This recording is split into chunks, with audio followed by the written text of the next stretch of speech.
제 인생은 시장 좌판에서 말린 나물을 팔며 시작되었습니다.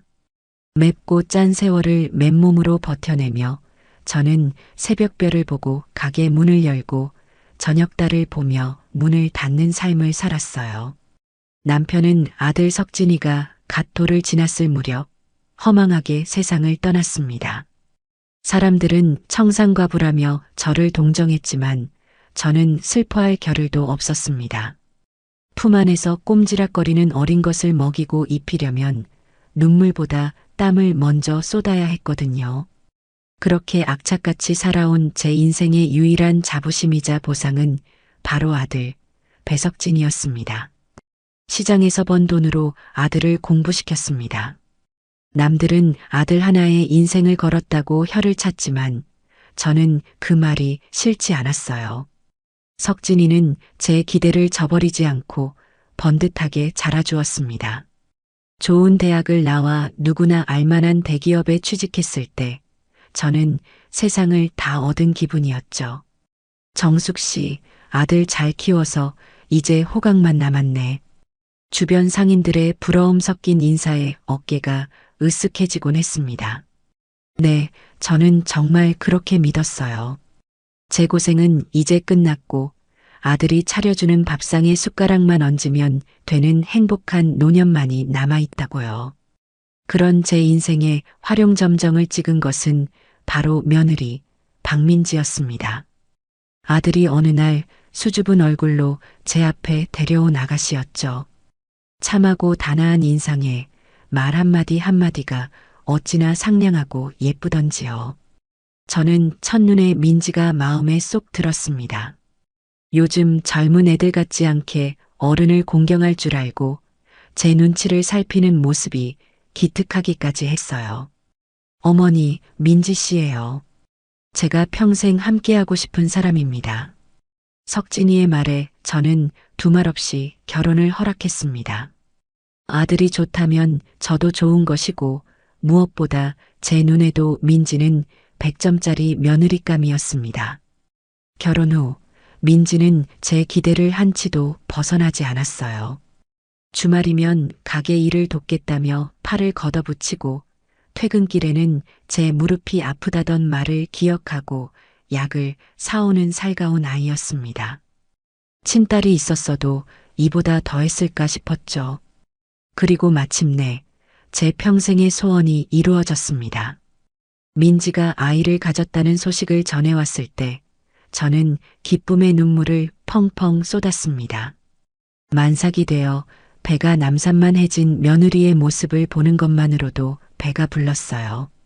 아들 내외는 작은 아파트에서 신혼생활을 하고 있었는데 제가 매일같이 음식을 싸들고 드나드는 것이 힘들어 보였나 봅니다. 어머니, 그냥 저희 집으로 들어오세요. 민지도 곧 아이 낳으려면 어머니 손길이 필요하고 저도 어머니 모시고 사는 게 마음 편해요. 아들의 제안에 처음에는 손사래를 쳤습니다. 시어머니를 모시고 사는 게 어디 쉬운 일이겠어요. 하지만 민지까지 나서서 제 손을 잡으며 부탁하는데 더는 거절할 수가 없었습니다. 어머니, 저 정말 괜찮아요. 어머니랑 같이 살면 더 든든하고 좋을 것 같아요. 그 말에 저는 평생 운영하던 반찬 가게를 정리하고 아들네 집으로 들어갔습니다. 제 인생 최고의 행복이 펼쳐질 것이라 굳게 믿으면서요. 합가 후 매일같이 집안에 울려 퍼지는 웃음소리는 제 삶의 고단함을 씻어주는 것 같았습니다. 곧 태어날 손주를 기다리며 아기 옷을 만들고 며느리를 위해 영양 가득한 음식을 준비하는 하루하루가 꿈만 같았죠. 이것이 바로 내가 평생을 바쳐 이뤄낸 완벽한 세상이라고 저는 감히 자부했습니다.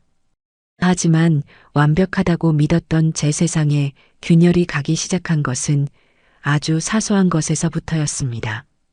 처음에는 그저 아들이 회사 일이 바빠서려니 하고 대수롭지 않게 넘겼어요. 오늘 중요한 회식이 잡혔어요. 프로젝트 마감이 코앞이라 야근해야 해요. 석진이의 퇴근 시간은 점점 늦어졌고 자정을 넘기기 일쑤였습니다. 처음 몇 번은 안쓰러운 마음에 밤참을 준비해두고 기다렸지만 횟수가 잦아지자 저도 모르게 마음 한구석에 의심의 씨앗이 싹트기 시작했습니다. 결정적인 사건은 어느 날 밤에 일어났습니다. 그날도 석진이는 자정이 다 되어서야 술에 취해 비틀거리며 들어왔어요. 소파에 쓰러지듯 누운 아들을 위해 꿀물이라도 타주려고 부엌으로 향하는데 거실에 놓인 아들의 외투 주머니에서 휴대폰 진동이 울렸습니다.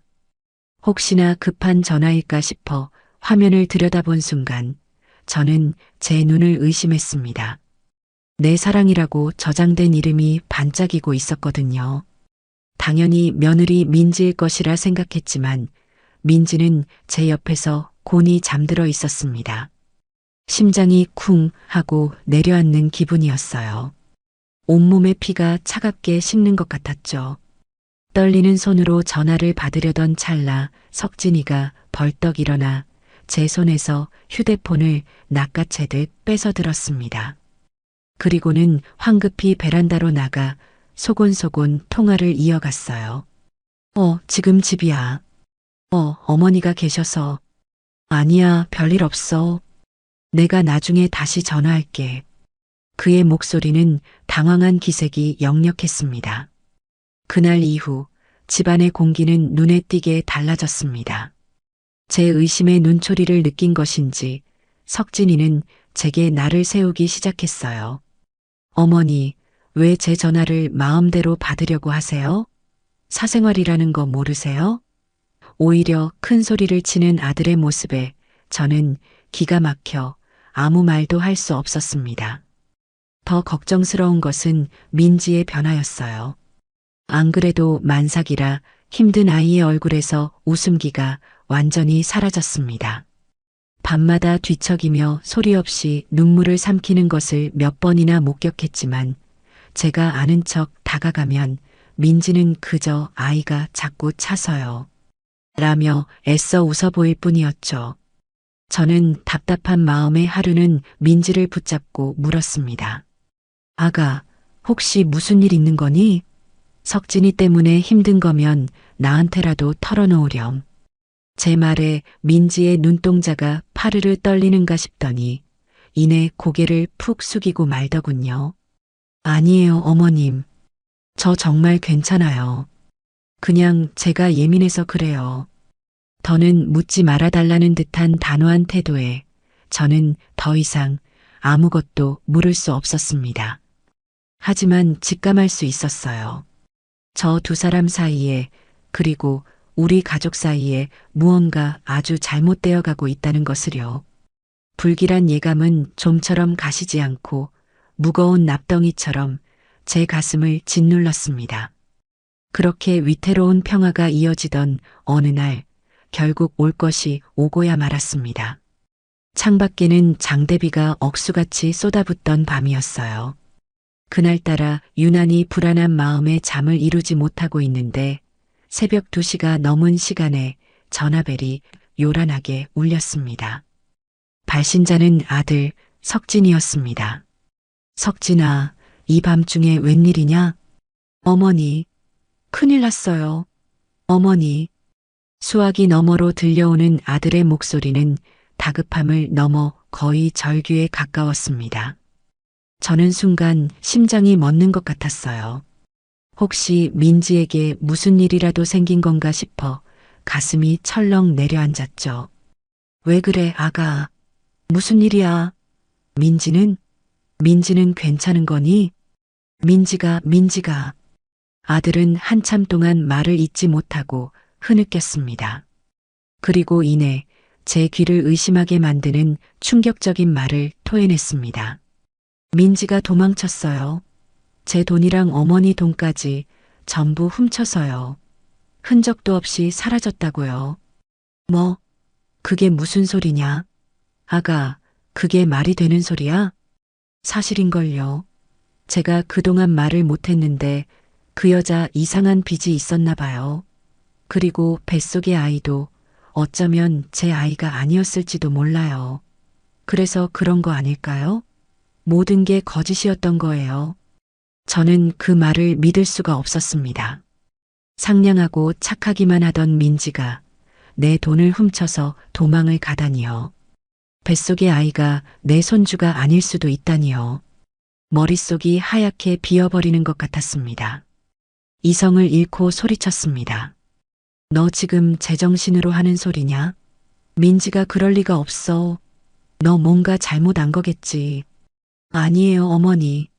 제가 직접 확인했어요. 통장이 전부 비어 있다고요.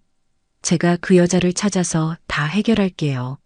어떻게든 돈 찾아올 테니 어머니는 일단. 그 말을 끝으로 전화는 툭 하고 끊겼습니다. 저는 망연자실한 채로 휴대폰을 붙들고 한참을 서 있었습니다. 빗소리가 제 심장 소리처럼 거세게 들려왔어요. 아니야, 이건 악몽이야. 믿을 수 없어.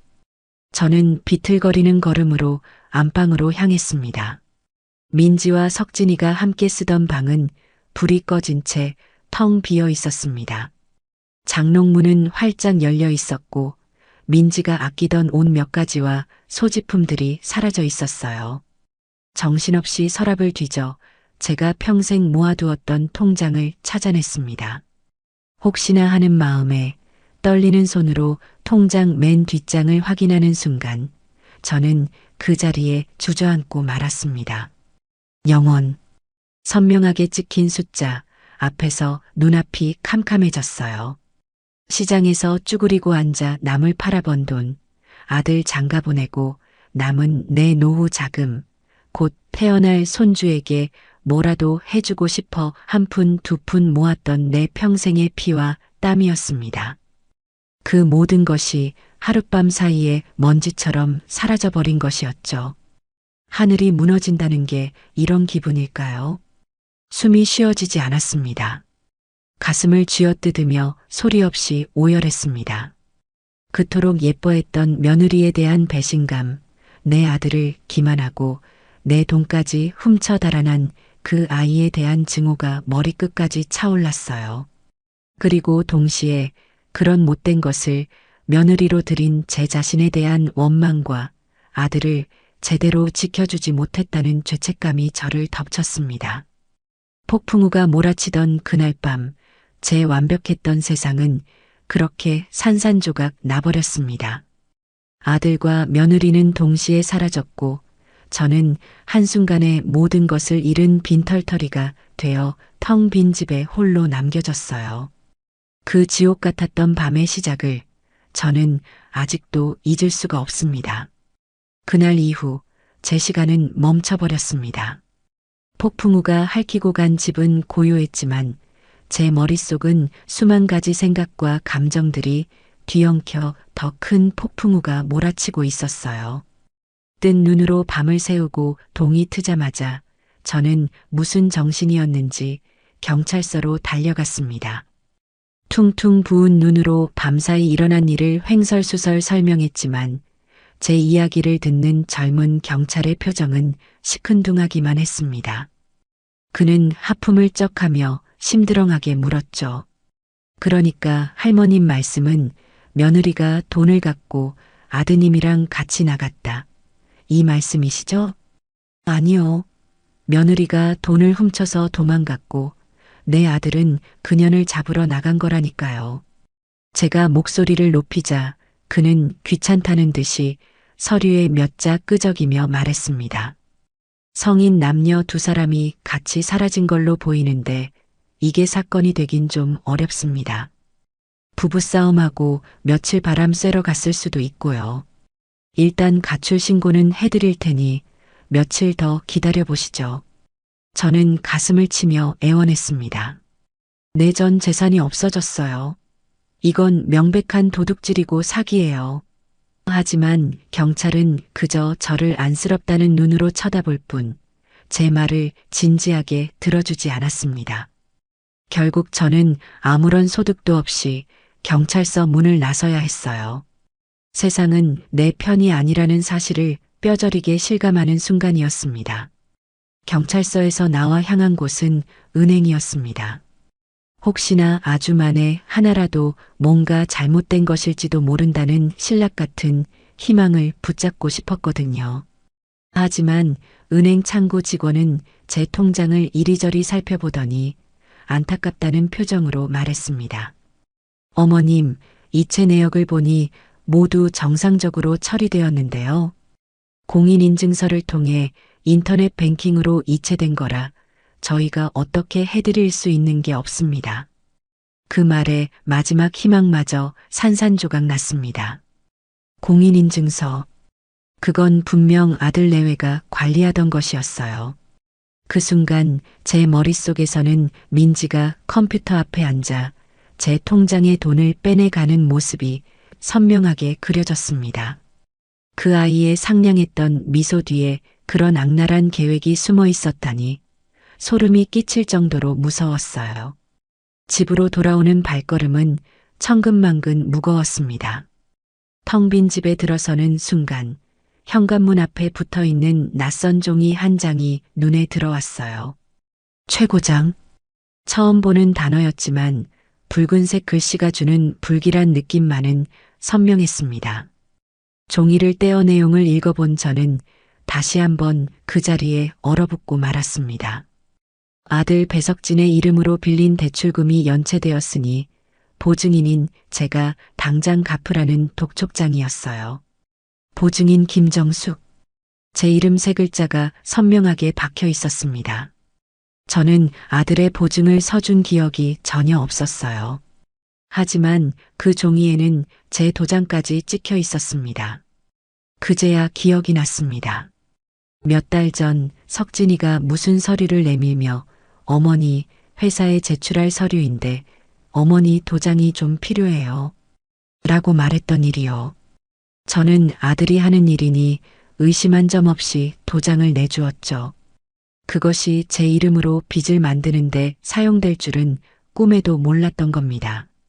며칠 뒤부터 본격적인 지옥이 시작되었습니다. 아침 저녁으로 빚을 갚으라며 험악한 목소리의 남자들이 전화를 걸어왔고 급기야 집까지 찾아와 문을 두드리며 행패를 부리기 시작했습니다. 김정숙 씨, 아들 빚 대신 갚으쇼. 좋은 말 할 때 문 열어.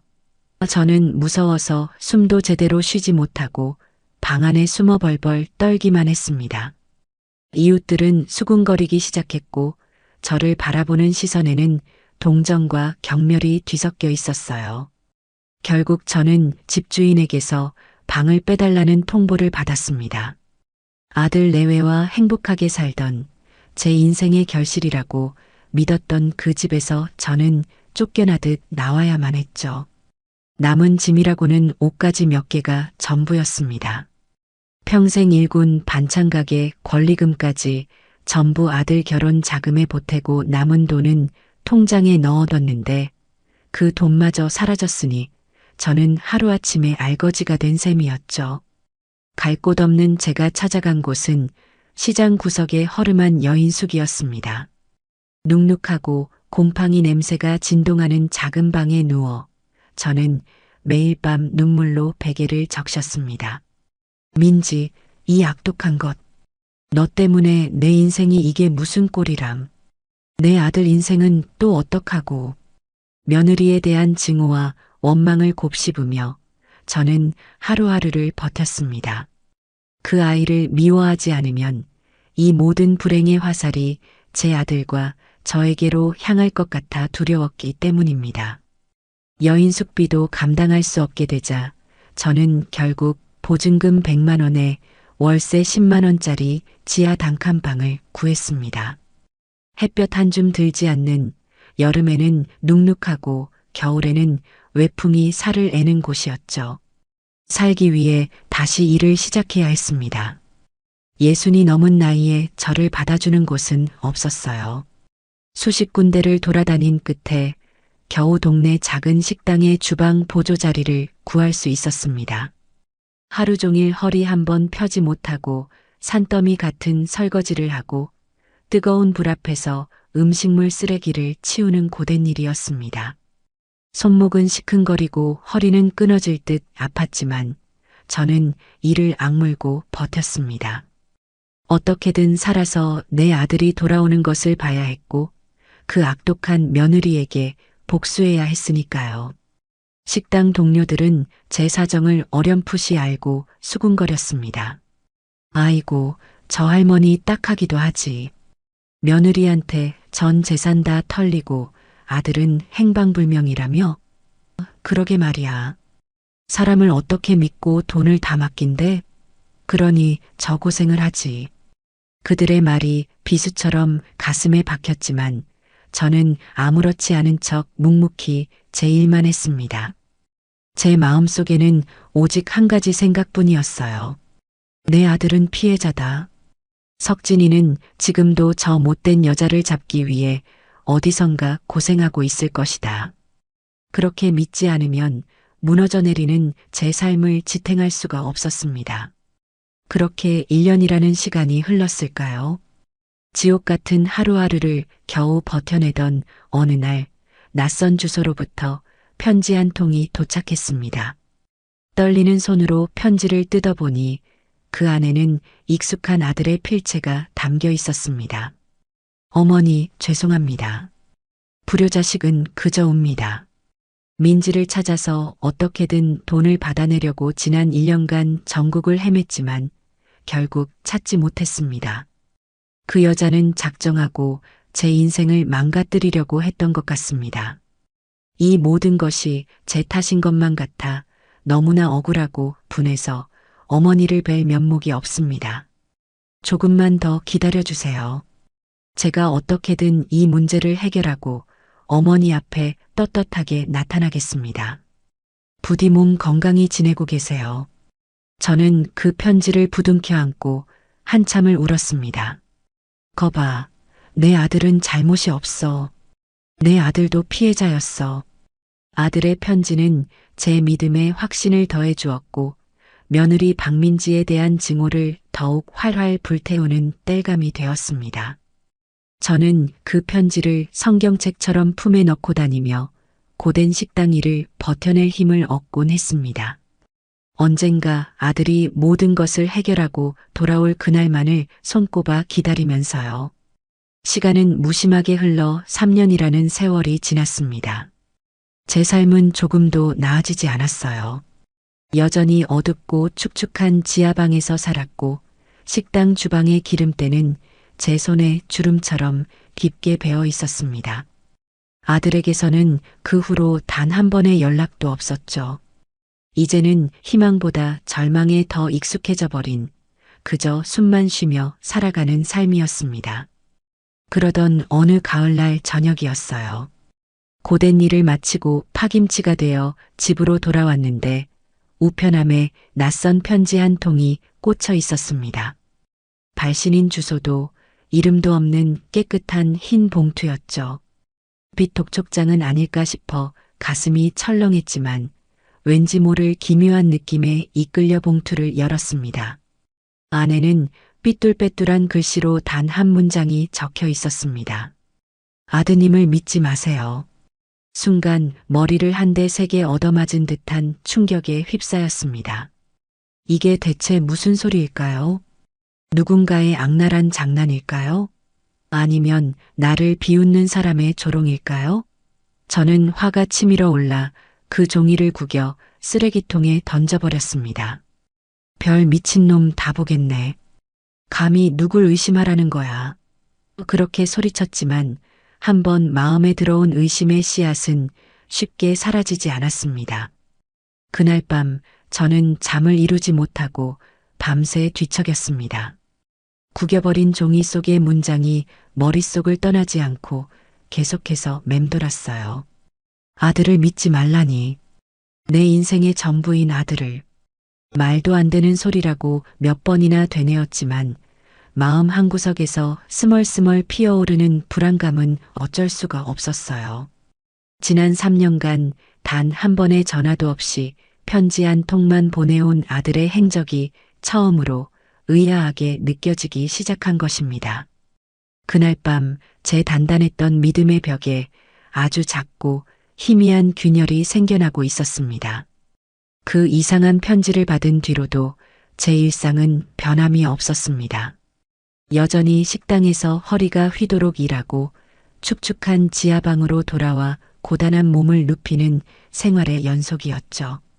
하지만 제 마음속에는 작은 변화가 일고 있었습니다. 예전처럼 아들을 맹목적으로 믿고 며느리를 증오하는 마음 한편에 혹시나 가는 아주 작은 의심이 자리 잡기 시작한 것입니다. 물론 저는 그럴 리 없다고, 내 아들은 절대 그럴 아이가 아니라고 스스로를 다그치며 그 의심을 애써 억눌렀습니다. 사건이 터진 것은 그로부터 한 달쯤 지났을까요? 여느 때처럼 비가 추적추적 내리는 스산한 저녁이었습니다. 식당에서 얻어온 찬밥에 물을 말아 허기를 채우고 있는데 낡은 현관문을 누군가 조심스럽게 두드렸습니다. 누구세요? 경계심 가득한 목소리로 묻자 문 밖에서는 아무런 대답이 없었습니다. 또 빚쟁이들이 찾아왔나 싶어 심장이 철렁 내려앉았죠. 저는 인기척을 죽이고 숨을 죽였습니다. 하지만 문 밖의 사람은 돌아가지 않고 한참 뒤에 다시 한번 문을 두드렸습니다. 그 소리는 왠지 모르게 끈질기면서도 조심스러웠어요. 누구냐고 물었습니다. 대답 안 하면 경찰에 신고할 겁니다. 제가 악에 받쳐 소리치자 문 밖에서 마침내 작은 목소리가 들려왔습니다. 아주 희미했지만 제게는 너무나도 익숙한 목소리였습니다. 어머님, 저예요. 순간 제 심장이 멎는 것 같았습니다. 지난 3년간 꿈속에서조차 저주했던 목소리. 제 인생을 나락으로 떨어뜨린 원흉. 바로 며느리 박민지의 목소리였습니다. 저는 온몸에 피가 역류하는 듯한 분노를 느끼며 벌떡 일어나 문을 벌컥 열었습니다. 문 앞에는 3년 전보다 훨씬 수척해지고 초췌해진 모습의 민지가 서 있었습니다. 값싼 티셔츠에 낡은 청바지. 그 행색은 지난 3년의 세월이 얼마나 고달팠는지를 짐작하게 했지만 제 눈에는 그저 가증스러운 위선으로 보일 뿐이었어요. 그리고 민지의 옆에는 그녀의 다리를 꼭 붙잡고 겁먹은 눈으로 저를 올려다보는 작은 여자아이가 있었습니다. 3살쯤 되었을까요? 아이는 제 험악한 표정에 놀랐는지 금방이라도 울음을 터뜨릴 것 같은 얼굴이었습니다. 하지만 제 눈에는 그 아이의 모습조차 들어오지 않았습니다. 오직 제 인생을 망가뜨린 원수 박민지만이 보일 뿐이었죠. 너가 어떻게 여길 찾아와? 이 뻔뻔한 것. 너가 어떻게 내 앞에 나타날 수가 있어? 저는 이성을 잃고 민지의 머리채라도 잡을 것처럼 달려들었습니다. 제 안에서 3년간 억눌러왔던 분노와 원망, 배신감이 한꺼번에 폭발했습니다. 내 돈, 내 평생 모은 돈 다 어디다 빼돌렸어. 그리고 내 아들, 착하고 순진한 내 아들 인생은 왜 망쳐놨어. 당장 내 돈 내놓고 내 아들 데려와. 제 고함 소리에 아이는 결국 와항하고 울음을 터뜨렸습니다. 아이의 울음소리가 귓전을 때렸지만 제 분노는 멈추지 않았습니다. 오히려 기름을 부은 듯 더욱 거세게 타올랐죠. 너 같은 건 사람도 아니야. 만삭의 몸으로 시어머니 돈을 훔쳐 달아나? 뱃속에 애까지 팔아서 남자랑 놀아나려고 했니? 뻔뻔하게 어떻게 아이까지 데리고 내 앞에 나타나. 저는 입에 담지 못할 모진 말들을 쏟아냈습니다. 제가 할 수 있는 가장 잔인하고 고통스러운 말들로 그 아이의 가슴에 비수를 꽂고 싶었어요. 하지만 민지는 제 예상과 달랐습니다. 그녀는 도망가지도 변명하지도 함께 소리치지도 않았어요. 그저 쏟아지는 제 욕설과 원망을 온몸으로 묵묵히 받아내고 있었습니다. 눈물을 뚝뚝 흘리면서도 아이를 자신의 등 뒤로 감싸 안으며 저를 똑바로 쳐다보고 있었죠. 그 눈빛에는 두려움이나 죄책감보다는 무언가 설명할 수 없는 단단한 슬픔과 결심 같은 것이 담겨 있었습니다. 한참을 울부짖으며 악을 쓰다 보니 저도 결국 지쳐버렸습니다. 숨이 턱까지 차올라 바닥에 주저앉아 헐떡였죠. 집안에는 제 거친 숨소리와 아이의 서러운 울음소리만이 가득했습니다. 그때 민지가 조용히 아이를 다독이며 제 앞에 무릎을 꿇었습니다. 그리고는 떨리는 목소리로 하지만 분명한 어조로 입을 열었습니다. 어머님, 저를 혼내셔도 좋고 욕하셔도 좋습니다. 어머님께 제가 지은 죄 평생을 가도 다 갚지 못할 거라는 거 잘 알고 있어요. 3년 동안 어머님께서 얼마나 고통 속에 사셨을지 감히 상상조차 할 수 없습니다. 정말 죄송합니다. 민지는 진심으로 용서를 구하는 듯 바닥에 이마를 대고 흐느꼈습니다. 하지만 저는 그 모습조차 연기로 보였습니다. 이제 와서 그런다고 내가 용서할 것 같아? 악어의 눈물 따위 집어치워. 제가 차갑게 쏘아붙이자 민지는 천천히 고개를 들었습니다. 눈물로 얼룩진 그녀의 얼굴은 처참했지만 그 눈빛만은 조금도 흔들리지 않았어요. 어머님, 저 용서받으려고 온 거 아닙니다. 어머님께 모든 진실을 말씀드리려고 왔어요. 진실? 진실 같은 소리 하고 있네. 너가 내 돈 훔쳐서 딴 놈이랑 눈 맞아서 도망친 게 진실이지. 무슨 진실이 또 있다는 거야. 제 비아냥에도 민지는 흔들리지 않았습니다. 그녀는 품에서 손수건을 꺼내 울고 있는 아이의 눈물을 닦아주더니 다시 한번 저를 똑바로 바라보며 말했습니다. 그 목소리는 나지막했지만 그 안에 담긴 무게는 결코 가볍지 않았습니다. 어머님께서 알고 계신 모든 것은 사실이 아닙니다. 뭐?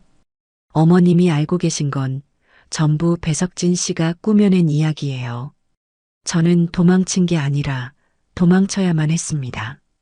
어머님을 위해서, 그리고 이 아이를 위해서요. 민지의 충격적인 말에 저는 순간 할 말을 잃었습니다. 이게 대체 무슨 뚱딴지 같은 소리인가 싶었죠. 너 지금 이 상황을 벗어나려고 말도 안 되는 거짓말을 하는 거지? 제가 비웃으며 말하자 민지는 더 이상 말을 잇지 않고 옆에 놓아두었던 낡은 가방을 열었습니다. 그리고 그 안에서 두툼한 서류 뭉치 하나를 꺼내 제 앞에 조심스럽게 내려놓았습니다.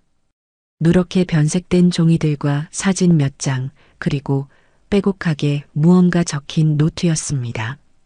어머님, 제가 지난 3년간 왜 사라져야만 했는지, 그리고 배석진 씨가 대체 어떤 사람이었는지 어머님 눈으로 직접 확인하셔야 할 것 같아요. 서류 뭉치를 내려다보는 제 심장이 미친 듯이 뛰기 시작했습니다. 불길한 예감이 온몸을 감쌌어요. 아니, 이건 저 여자의 속임수야. 나를 혼란스럽게 하려는 거짓말일 뿐이야. 그렇게 생각하면서도 제 손은 저도 모르게 서류 뭉치를 향해 뻗어나가고 있었습니다. 3년 전 제 믿음의 벽에 작은 균열을 냈던 그 익명의 편지 속 문장이 다시 한번 머릿속을 스쳐 지나갔습니다. 아드님을 믿지 마세요. 그 순간 저는 앞으로 펼쳐질 진실이 제가 감당할 수 없는 무게일지도 모른다는 끔찍한 예감에 휩싸였습니다. 비에 젖어 축축하고 차가운 공기가 가득한 지하방 안, 저는 민지가 내민 서류 뭉치 앞에서 얼어붙은 듯 앉아 있었습니다. 제 앞에는 지난 3년간의 고통과 증오의 대상이었던 며느리가 무릎을 꿇고 앉아 있었고 그 옆에는 낯선 아이가 눈물을 그렁이며 저를 바라보고 있었죠. 제 머릿속은 이건 함정이다.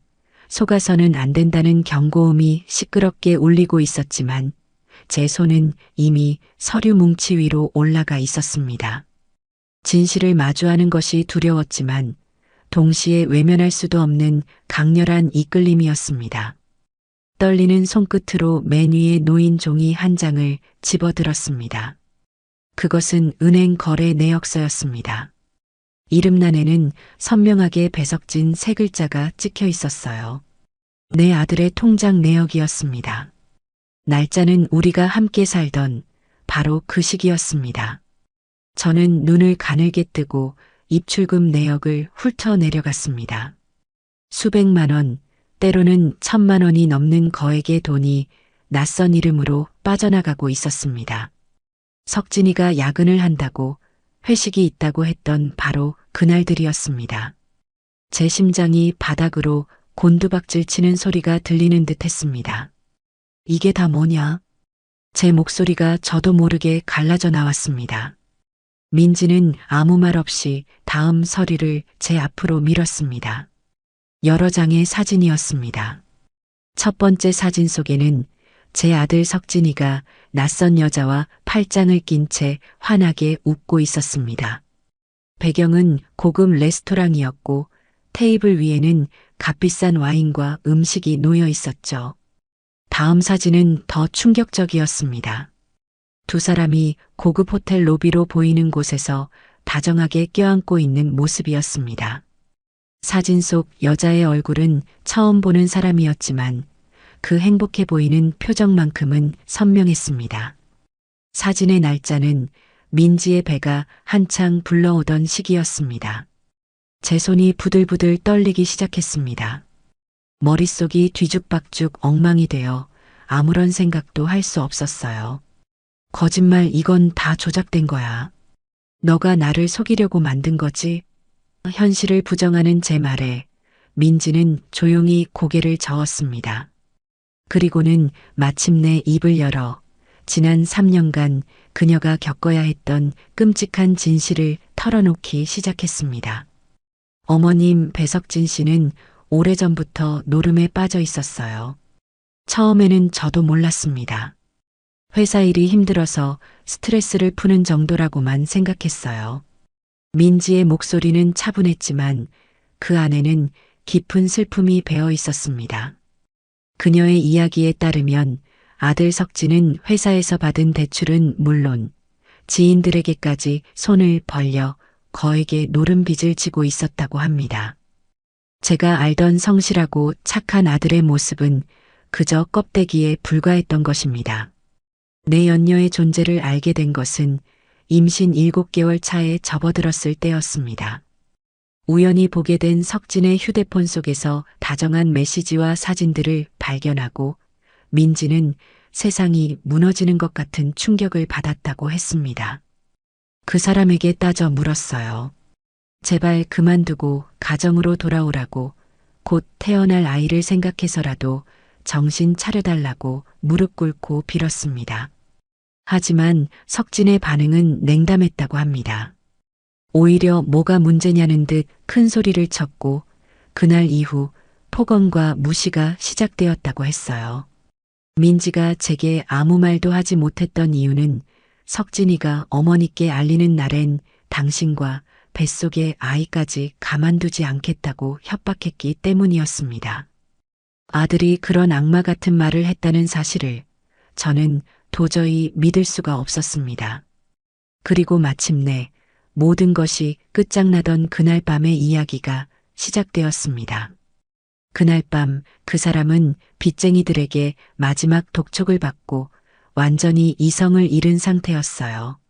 저에게 오더니 다짜고짜 어머니 통장이랑 당신 적금 전부 나한테 넘겨. 이게 우리가 살 수 있는 마지막 방법이야라고 말하더군요. 민지는 당연히 거절했다고 합니다. 그러자 석진의 눈빛이 돌변하며 그녀의 배를 밀치기까지 했다고 해요.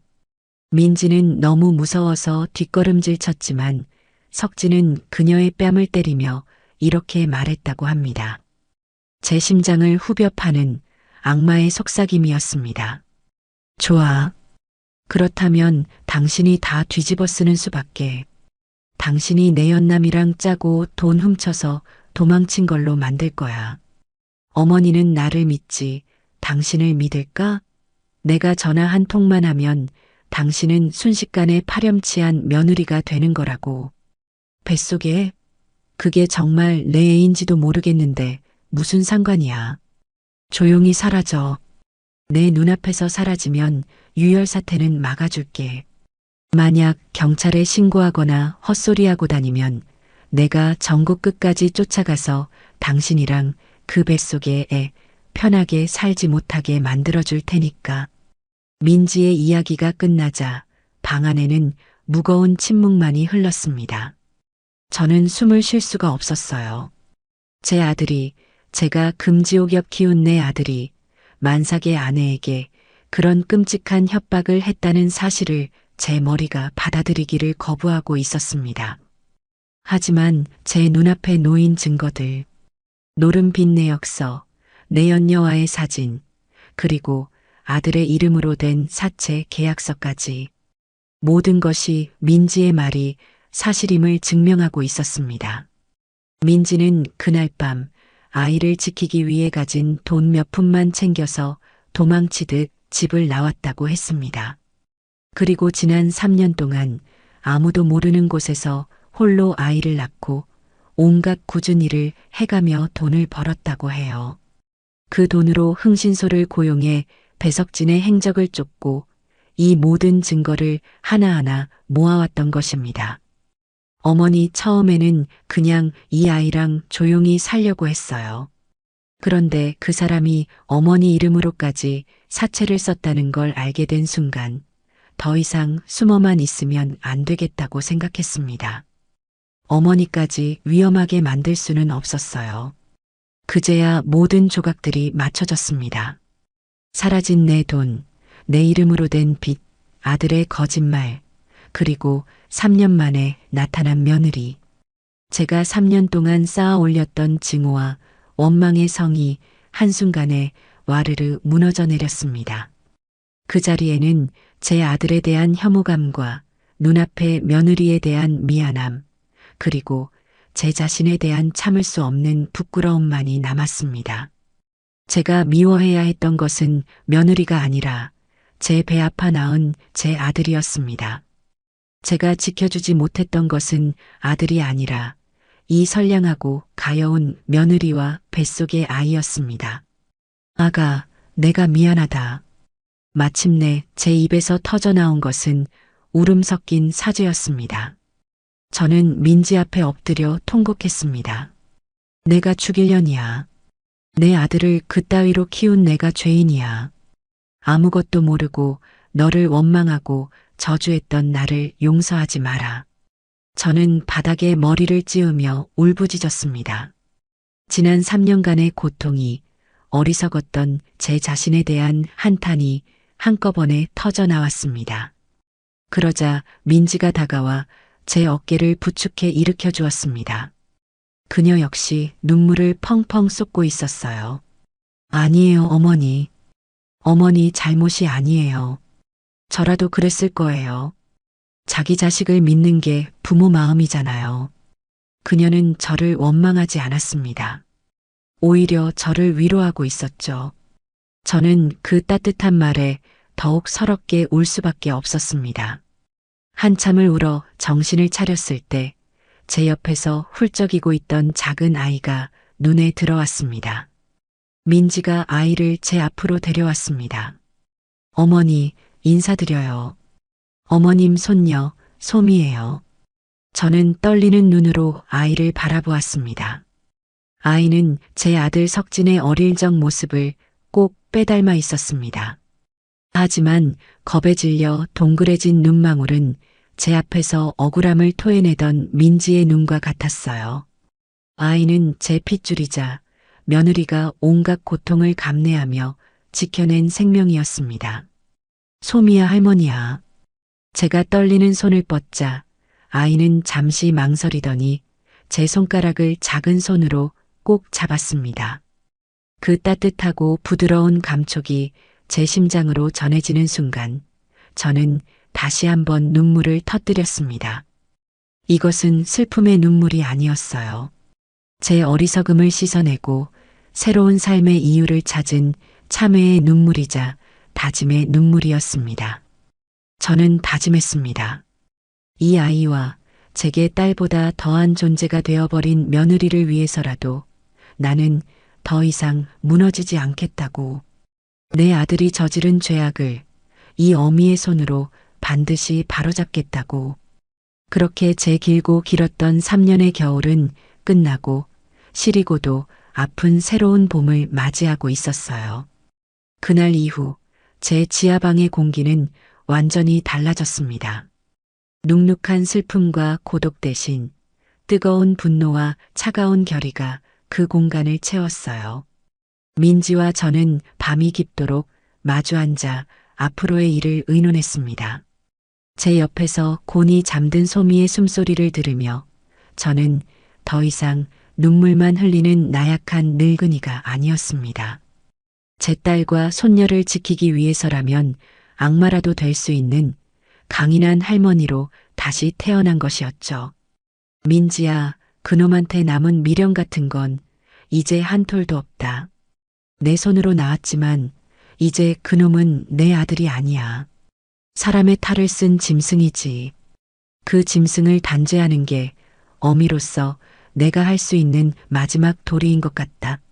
제 말에 민지는 조용히 고개를 끄덕였습니다. 그녀의 눈에도 더 이상 슬픔은 없었어요. 오직 저와 같은 종류의 단단하고 서늘한 분노만이 이글거리고 있었습니다. 우리는 그날 밤 하나의 목표를 위해 의기투합한 동지가 되었습니다.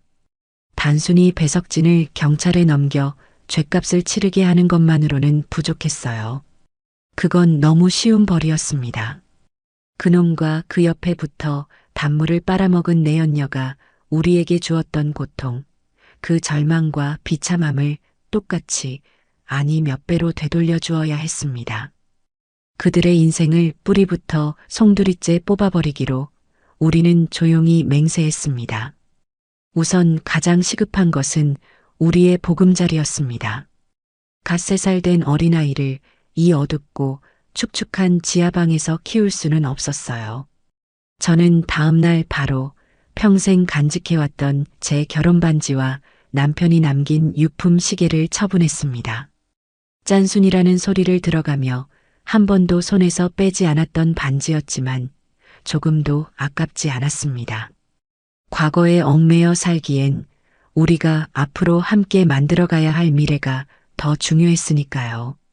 그 돈에 민지가 3년간 식당 일을 하며 억척같이 모은 돈을 합치자 다행히 햇볕이 잘 드는 작은 지상 원룸을 얻을 수 있는 보증금이 마련되었습니다. 새로운 집으로 이사하던 날 소미는 제 품에 안겨 창밖으로 들어오는 햇살을 보며 까르르 웃었습니다.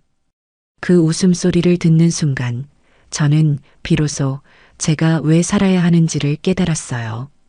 소미야, 이제부터는 할머니가 우리 강아지 좋은 것만 보고 좋은 것만 듣게 해줄게.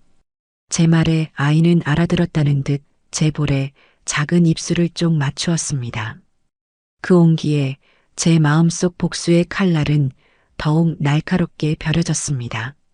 새로운 보금자리에서 우리의 본격적인 복수 계획이 시작되었습니다. 민지가 지난 3년간 모아온 증거는 상상 이상으로 치밀했어요. 배석진의 노름빈 내역과 사채 계약서는 물론 내연녀의 신상 정보, 그녀의 가족관계, 그리고 그들이 현재 우리 돈으로 차린 카페의 위치와 규모까지 상세하게 기록되어 있었습니다. 민지는 배석진에게 버림받은 후 한순간도 그에 대한 추적을 멈추지 않았던 겁니다. 홀로 아이를 키우며 이 모든 것을 해냈다는 사실에 저는 며느리에 대한 미안함과 존경심을 동시에 느꼈습니다. 어머니, 이게 제가 가진 전부예요. 배석진 씨는 지금 최수아라는 여자와 함께 지방 소도시에서 카페를 운영하고 있어요. 카페 명의는 최수아로 되어 있고 배석진 씨는 뒤에서 실질적인 사장 노릇을 하고 있는 것 같아요. 최수아의 아버지가 그 지역에서 작은 건설회사를 운영하는 유지라 아마 그쪽 돈도 꽤 들어갔을 겁니다. 민지의 설명을 들으며 저는 배석진이라는 인간의 교활함에 다시 한번 치를 떨었습니다. 자신을 완벽하게 숨기고 새로운 여자와 그녀의 집안의 기생에 호의호식하고 있었던 겁니다. 경찰에 바로 신고하는 건 어떨까요? 민지의 조심스러운 제안에 저는 고개를 저었습니다. 아니, 지금 신고하면 그놈은 분명 최수아에게 모든 걸 뒤집어 씌우고 꼬리 자르기를 할 게 뻔하다. 우리는 증거가 부족하고 최수아 집안에서는 돈으로 유능한 변호사를 사서 막아내겠지. 그럼 기껏해야 몇 년 살고 나와서 또 똑같은 짓을 반복할 거야. 그렇게는 안 돼. 저는 낡은 돋보기를 꺼내 쓰고 민지가 가져온 자료들을 하나하나 꼼꼼히 살폈습니다. 배석진의 약점, 그리고 최수아라는 여자의 약점을 파고들어야 했습니다. 몇 날 며칠을 밤새워 자료를 분석한 끝에 우리는 몇 가지 중요한 사실을 발견했습니다. 첫째, 배석진은 여전히 노름을 끊지 못하고 있었다. 민지가 고용한 흥신소의 마지막 보고서에는 그가 한 달에 2번씩 몰래 다른 도시의 불법 노름장을 드나든다는 내용이 있었습니다. 둘째, 최수아라는 여자는 자존심이 매우 강하고 특히 가족과 주변 사람들의 시선에 극도로 예민한 성격이라는 것이었습니다. 그녀의 SNS는 온통 명품과 비싼 음식, 그리고 행복한 연인 코스프레로 가득 차 있었죠. 셋째, 최수아의 아버지는 탈세와 비자금 문제로 몇 번 구설에 오른 적이 있는 깨끗하지 못한 사업가였습니다. 됐다. 길이 보인다. 저는 무릎을 탁 쳤습니다. 우리의 복수는 3단계로 진행될 것이었습니다. 첫 번째는 경제적 압박. 그들의 돈줄을 완벽하게 말려버리는 겁니다. 두 번째는 사회적 고립. 그들이 자랑스러워하는 명예와 평판을 진흙탕에 처박는 겁니다. 그리고 마지막 3번째, 모든 것을 잃고 혼자가 된 그들을 법의 심판대에 세우는 것이었습니다. 민지야, 이제부터는 전쟁이다. 정신 똑바로 차려야 해. 네, 어머니. 저 각오되어 있어요. 우리의 첫 번째 작전은 정보 수집이었습니다. 적을 완벽하게 무너뜨리려면 적의 심장부로 직접 들어가야 했습니다. 저는 며칠 뒤 가장 낡고 허름한 옷을 골라 입고 배낭 하나를 맨 채 그들이 살고 있는 지방 소도시로 향하는 버스에 몸을 실었습니다. 제 모습은 영락없는 도시 생활에 지쳐 귀농을 꿈꾸는 촌스러운 늙은이였죠. 도시에 도착한 저는 가장 먼저 그들의 카페 주변에 허름한 월세방을 하나 얻었습니다. 그리고 다음 날부터 본격적인 탐색을 시작했어요. 저는 매일 아침 동네 공원에서 운동을 하며 다른 노인들과 스스럼 없이 어울렸고 오후에는 읍내 시장을 돌아다니며 상인들과 안면을 텄습니다. 서울에서 자식들 다 키워놓고 조용한 데서 살려고 내려왔다는 제 거짓말에 사람들은 아무런 의심 없이 경계를 풀고 저를 대했습니다. 그렇게 며칠간 동네의 지리와 인심을 파악한 뒤 저는 마침내 그들의 카페로 향했습니다. 로즈커피, 장밋빛 인생이라는 뜻의 간판이 역겹게 느껴졌습니다. 남의 피눈물로 이룬 장밋빛 인생이라니. 저는 손님인 척 카페에 들어가 가장 구석진 자리에 앉았습니다. 카페 내부는 고급스러운 가구와 소품들로 꾸며져 있었고 손님도 꽤 많았어요. 카운터에는 화려한 옷차림의 최수아가 도도한 표정으로 서 있었고 배석진은 주방과 홀을 오가며 손님들을 상대하고 있었습니다. 3년 만에 보는 아들의 얼굴은 기름기가 자르르 흘렀고 값비싼 시계와 옷으로 치장한 모습이었습니다. 저와 민지, 소미가 지하 단칸방에서 고통받는 동안 그는 이곳에서 저런 모습으로 행복을 만끽하고 있었던 겁니다. 제 안에서 뜨거운 분노가 치밀어 올랐지만 저는 애써 표정을 감추고 조용히 커피만 마셨습니다. 그날 이후 저는 매일같이 카페를 찾아갔습니다. 때로는 다른 할머니들과 함께, 때로는 혼자서. 저는 그곳에서 손님들의 대화를 귀담아 들었고 그들의 행동 하나하나를 유심히 관찰했습니다. 그리고 며칠 만에 몇 가지 중요한 사실을 추가로 알아낼 수 있었죠. 그들은 비싼 디저트 메뉴나 원두를 판매할 때는 의도적으로 현금 결제를 유도했고 카드 단말기가 고장났다는 핑계를 대기 일쑤였습니다. 전형적인 탈세 수법이었죠. 또한 배석진은 최수아가 자리를 비울 때마다 젊고 예쁜 여자 손님들에게 과도한 친절을 베풀며 추파를 던졌고 최수아는 그런 그의 행동에 매우 질투심을 느끼며 여러 번 다투는 모습을 보였습니다. 가장 큰 수확은 동네 부동산에서 얻었습니다. 저는 집을 알아보러 온 척 부동산에 들러 사장님과 이야기를 나누다 자연스럽게 로즈커피에 대한 이야기를 꺼냈습니다. 거기 사장님들이 참 보기 좋던데 부부인가 봐요? 제 질문에 부동산 사장님은 혀를 차며 말했습니다. 부부는 무슨, 그냥 동거하는 거지. 여자 쪽 집안이 돈이 좀 많아서 남자가 꽉 잡혀 사는 것 같더구먼. 근데 그 남자 뭔가 좀 깨름칙해. 외지 사람인데 가끔 밤에 이상한 차들이 와서 그 남자를 데려가더라고. 노름 빚이라도 있는 건지 원. 그 말에 저는 모든 것을 확신했습니다. 우리의 계획이 성공할 수 있다는 것을요. 저는 서울로 돌아오는 버스 안에서 복수의 시나리오를 구체적으로 써내려가기 시작했습니다. 창밖으로 스쳐 지나가는 풍경을 보며 저는 조용히 다짐했습니다. 배석진, 최수아, 너희들의 장밋빛 인생은 이제 끝났어. 이제부터는 내가 너희들에게 진짜 지옥이 무엇인지 보여줄 테니 기대해도 좋아. 제 손에는 그들의 숨통을 끊을 날카로운 칼이 이미 들려 있었습니다. 서울로 돌아온 저는 민지에게 그동안 수집한 정보들을 모두 쏟아냈습니다. 제 이야기를 듣는 민지의 눈빛은 결연하게 빛나고 있었어요. 우리는 더 이상 지체할 시간이 없었습니다. 끓어오르는 분노를 차가운 이성으로 다스리며 우리는 계획의 첫 단계를 실행에 옮기기로 했습니다. 그들의 가장 큰 자랑이자 돈줄인 로즈커피를 무너뜨리는 것이었죠. 우리의 첫 번째 공격은 세금 폭탄이었습니다. 저는 며칠 밤낮으로 머리를 싸매고 익명의 투서 한 장을 작성했습니다. 단순히 탈세하는 것 같다는 식의 두루뭉술한 내용은 아니었어요. 제가 직접 보고 들은 구체적인 사실들을 최대한 상세하게 담았습니다. 로즈커피는 고가의 디저트 메뉴와 원두 판매 시 의도적으로 현금 결제를 유도하며 매출을 누락하고 있습니다.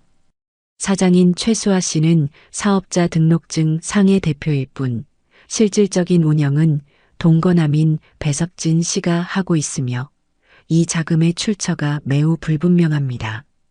배석진 씨는 정기적으로 불법 노름장을 출입하며 카페 수익금을 노름 자금으로 탕진하고 있다는 소문이 파다합니다. 등 세무서 직원들이 구미가 당길 만한 자극적인 내용들을 교묘하게 섞었죠. 그리고 결정적으로 민지가 가지고 있던 배석진의 과거 은행 거래 내역 사본을 첨부했습니다. 거액의 현금이 수시로 입출금되었던 기록은 그의 자금 흐름에 문제가 있다는 제 주장을 뒷받침하는 완벽한 증거가 되어줄 것이었습니다. 우리는 편지 봉투에 우표를 붙이고 일부러 우리 집에서 멀리 떨어진 다른 지역의 우체통에 가서 그 투서를 붙였습니다. 발신지를 추적할 수 없도록 하기 위한 최소한의 조치였죠. 이제 주사위는 던져졌습니다. 우리는 조용히 세무서의 칼날이 그들의 목을 겨누기만을 기다렸습니다. 두 번째 공격은 그들의 관계를 파괴하는 것이었습니다. 배석진이 기생하고 있는 숙주, 바로 최수아의 집안을 공략하기로 했죠. 제가 알아본 바에 따르면 최수아의 아버지 최 사장은 겉으로는 인자한 지역 유지 행세를 하지만 실제로는 자신의 명예와 평판에 흠집이 나는 것을 병적으로 싫어하는 위선적인 인물이었습니다. 우리는 바로 그 점을 파고들기로 했습니다. 이번에도 저는 딸을 걱정하는 이웃을 연기하며 최 사장에게 보낼 편지를 썼습니다. 편지의 내용은 최대한 정중하고 안타까움을 가장했습니다. 존경하는 최 사장님께 사장님의 귀한 따님이 만나고 있는 배석진이라는 남자에 대해 우려스러운 점이 있어 외람되지만 이렇게 펜을 듭니다. 그 남자는 과거 서울에서 임신한 아내와 늙은 어머니의 전 재산을 들고 도망친 파렴치한 사기꾼입니다. 그뿐만 아니라 그가 노름으로 인해 이미 큰 빚을 지고 있다는 사실을 알고 계시는지요. 부디 사장님께서 따님이 더 큰 피해를 보기 전에 진실을 확인해 보시길 바라는 마음뿐입니다. 그리고 이 편지에는 몇 가지 결정적인 증거들을 함께 동봉했습니다. 민지가 간직하고 있던 우리 가족 사진, 배석진과 민지의 결혼 사진, 그리고 배석진이 내연녀, 즉 최수아와 호텔에서 찍은 사진을 나란히 붙여놓았죠. 누가 봐도 배석진이 유부남인 상태에서 최수아를 만났다는 것을 알 수 있도록요. 또한 배석진의 이름으로 된 사채 계약서, 사본과 그의 노름 빚 내역서도 함께 넣었습니다. 이 정도면 아무리 딸을 아끼는 아버지라도 배석진이라는 인간의 실체에 대해 의심하지 않을 수 없을 것이었습니다. 이 편지 역시 추적을 피하기 위해 다른 사람이 대신 붙여주도록 손을 써두었습니다. 모든 준비를 마친 우리는 숨을 죽이고 결과를 기다렸습니다. 며칠이 지나고 민지가 매일같이 확인하던 그 지역 온라인 커뮤니티에 첫 번째 신호가 나타났습니다. 읍내에 있는 로즈커피, 오늘 세무서에서 사람들이 나와서 가게를 다 뒤집어 놨다던데 무슨 일 있나요? 라는 글이 올라온 것이었죠. 그 글에는 순식간에 수십 개의 댓글이 달렸습니다. 어쩐지 현금만 받으려고 하더라니. 그 사장들, 뭔가 구린 구석이 있어 보였어. 등등 사람들의 반응은 폭발적이었습니다. 우리는 서로를 마주보며 조용히 미소 지었습니다. 우리의 첫 번째 공격이 정확하게 명중한 것입니다. 며칠 뒤 두 번째 공격의 결과도 나타났습니다. 이번에는 민지가 고용했던 흥신소로부터 연락이 왔습니다. 최수아의 집안이 발칵 뒤집혔다는 소식이었죠. 편지를 받은 최 사장은 길길이 날뛰며 당장 배석진을 집으로 불러들였고 집안의 모든 재산을 동원해서라도 그의 뒷조사를 하겠다고 선언했다고 합니다. 최수아는 울고불고 매달리며 배석진을 감쌌지만 명예를 목숨처럼 여기는 최 사장의 분노를 막을 수는 없었습니다. 그날 이후 로즈커피의 분위기는 급격하게 얼어붙었습니다. 세무조사로 인한 스트레스와 집안의 압박에 시달리던 최수아는 신경질적으로 변해갔고 배석진에게 모든 것을 따져 묻기 시작했습니다. 그들의 다툼은 점점 잦아졌고 손님들 앞에서도 서로에게 고성을 지르는 일이 많아졌다고 해요. 너 때문이야. 과거가 대체 어떻길래 이 모양이야. 하는 식의 비난이 오갔고 한때는 인고 커플 행세를 하던 그들의 관계에는 돌이킬 수 없는 균열이 생기기 시작했습니다. 저는 민지와 함께 그 소식을 전해 들으며 3년 묵은 체증이 조금은 내려가는 것을 느꼈습니다. 하지만 이걸로는 부족했어요. 이건 그저 시작에 불과했습니다. 저는 그들이 서로를 원망하고 미워하며 서로의 바닥을 확인하고 결국에는 서로의 손으로 서로를 파멸시키는 모습을 보고 싶었습니다. 민지야, 이제 두 번째 막을 올릴 시간이다. 저는 민지의 손을 잡고 말했습니다. 우리의 다음 목표는 그들이 그토록 지키고 싶어 했던 가짜 행복을 대중 앞에서 산산조각 내는 것이었습니다. 가장 대중적이고 가장 파급력이 강한 무대 위에서 말이죠. 저는 컴퓨터 앞에 앉아 그 지역에서 가장 활발하게 운영되는 온라인 맘카페에 접속했습니다. 이제 할머니의 가면을 벗고 분노한 네티즌의 가면을 쓸 차례였습니다. 세무조사와 최수와 집안의 압박으로 배석진의 세계에 균열이 가기 시작했다는 소식은 사막에서 오아시스를 발견한 것과 같은 한 줄기 기쁨을 주었어요. 하지만 그 정도로는 어림도 없었죠. 그들이 받은 고통은 제가 3년간 겪었던 절망의 시간에 비하면 그저 피부에 난 작은 생채기에 불과했으니까요. 저는 그들이 서로를 물어뜯고 서로에게 책임을 전가하며 그들이 쌓아 올린 위선과 거짓의 성이 백일화에 드러나 와르르 무너져 내리는 꼴을 봐야만 했습니다. 그리고 그 심판의 무대로 저는 익명의 그림자 뒤에 숨어 가장 잔인한 칼날을 휘두를 수 있는 온라인 커뮤니티가 중에서도 주부들의 입소문이 가장 무섭게 퍼져나가는 맘카페를 선택했습니다. 그날 밤 저와 민지는 늦게까지 머리를 맞대고 작전을 짰습니다.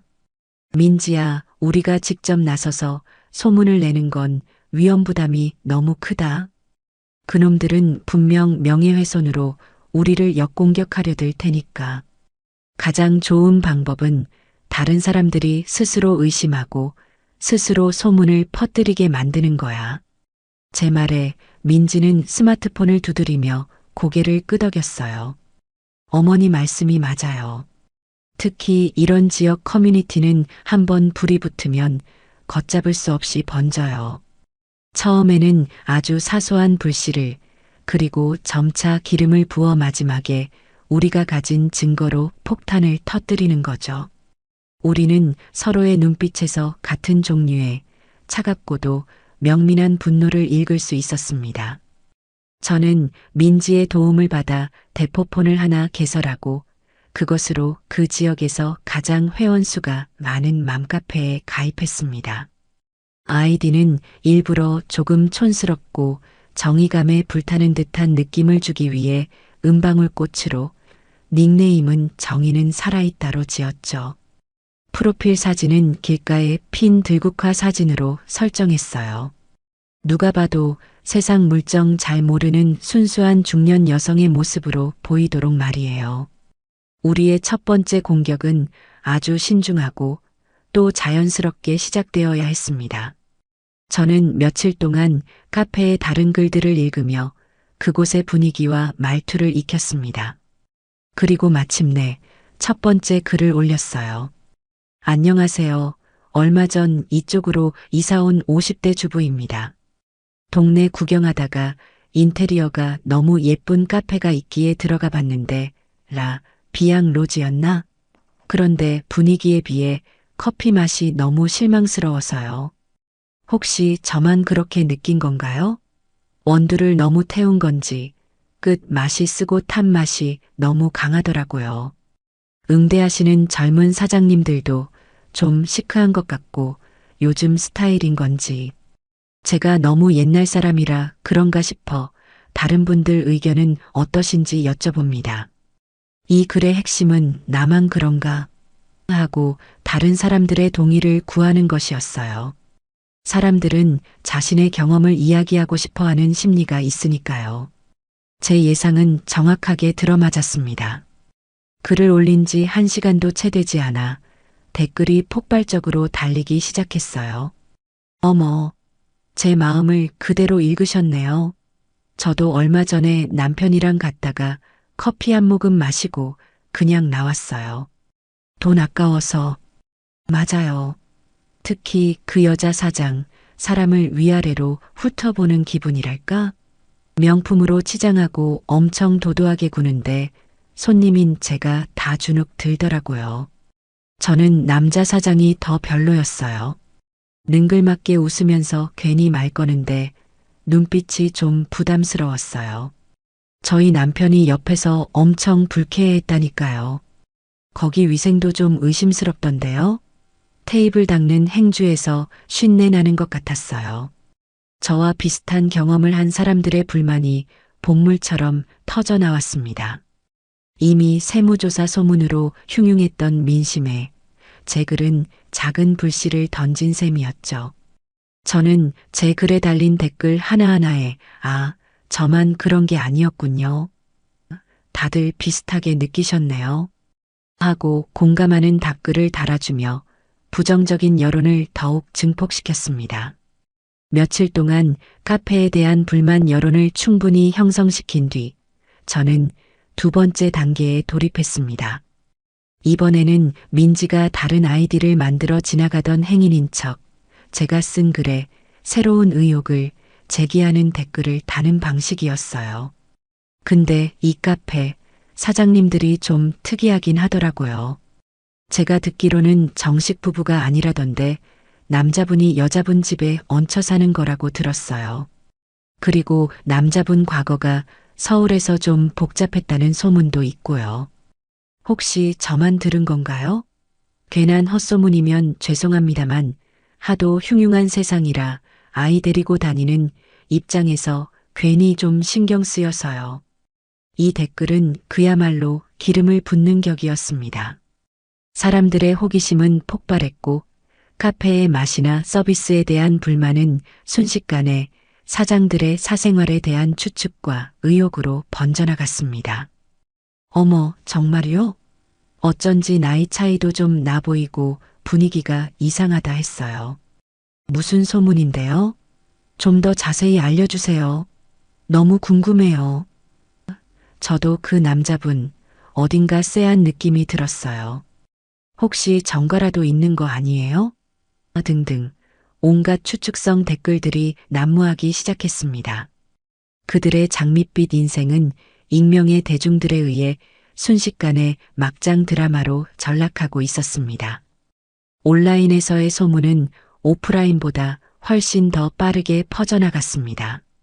로즈커피는 순식간에 사장들 인성별로인 곳, 뭔가 구린 구석이 있는 불륜남녀 카페로 낙인 찍혔고 손님들의 발길은 눈에 띄게 뜸해졌습니다. 민지가 매일같이 확인하는 카페의 SNS에는 더 이상 행복한 연인 코스프레 사진이 올라오지 않았습니다. 대신 악의적인 허위사실 유포에 대해 강력하게 법적 대응하겠다는 식의 날 선 경고문만 간간히 올라올 뿐이었죠. 하지만 그런 대응은 오히려 사람들의 의심에 불을 지피는 꼴이 되었습니다. 찔리는 게 있으니 저러는 거다라는 여론이 더욱 거세졌으니까요. 마침내 결정타를 날릴 시간이 왔습니다. 온라인 여론이 최고조에 달했을 때 민지가 직접 등판하기로 했습니다. 이번에 그녀가 사용할 아이디는 눈물 젖은 빵이었습니다. 그녀는 자신을 배석진에게 모든 것을 빼앗긴 전처라고 밝히며 그동안의 모든 이야기를 담담하지만 읽는 사람의 심금을 울리는 절절한 문체로 써내려갔습니다. 이 글을 쓰기까지 정말 수만 번을 고민했습니다. 제 치부를 드러내는 것 같아 두려웠고 제 아이에게 또 다른 상처가 될까봐 무서웠습니다. 하지만 저와 같은 또 다른 피해자가 나오는 것을 막기 위해 그리고 제 아이와 저의 억울함을 풀기 위해 용기를 냅니다. 로즈커피의 실질적인 사장인 배석진 씨는 제 전남편입니다. 그는 제가 만삭이었을 때 평생 반찬 장사를 하며 모은 저희 어머니의 전 재산과 제 돈을 들고 당시 만나고 있던 내연녀와 함께 도망쳤습니다. 노름으로 빚더미에 올라앉게 된 그는 만약 제가 자신의 뜻대로 움직이지 않으면 저와 뱃속의 아이에게 무슨 짓을 할지 모른다는 식의 무서운 말들을 쏟아내곤 했습니다. 지금 그가 운영하는 카페의 자금 역시 저희 모녀의 피눈물이 담긴 돈입니다. 민지는 이 글과 함께 우리가 가지고 있던 모든 증거를 첨부했습니다. 다만 법적인 문제를 피하기 위해 얼굴과 이름 등 개인정보는 교묘하게 모자이크 처리를 했죠. 하지만 누가 봐도 그들이 누구인지 알 수 있을 정도였습니다. 우리 세 식구의 단란했던 가족 사진과 배석진이 최수아와 다정하게 찍은 사진, 그의 이름으로 된 사채, 계약서, 그리고 수억 원에 달하는 노름 빚 내역서까지 완벽한 증거 앞에 그동안의 모든 소문과 의혹은 사실로 굳어졌습니다. 파장은 상상을 초월했습니다. 맘카페는 그야말로 뒤집어졌고 이 글은 순식간에 지역의 모든 온라인 커뮤니티와 SNS, 심지어는 지역 신문이 사회면에까지 실리게 되었습니다. 사람들은 경악했고 분노했습니다. 인간의 탈을 쓴 악마다. 저런 파렴치한 놈들이 행복하게 사는 꼴은 절대 못 본다. 당장 저 카페 문 닫게 만들어야 한다. 등 그들을 향한 비난이 쏟아졌습니다. 카페 유리창에는 누군가 던진 계란이 말라붙었고 가게 앞에는 그들을 비난하는 내용의 피켓을 든 시민들이 찾아가 항의를 하는 소동까지 벌어졌다고 해요.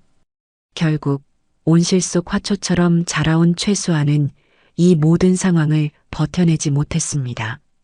그녀의 집안은 지역사회에서 완전히 얼굴을 들 수 없게 되었고 명예를 중시하던 그녀의 아버지는 충격으로 쓰러지기까지 했습니다.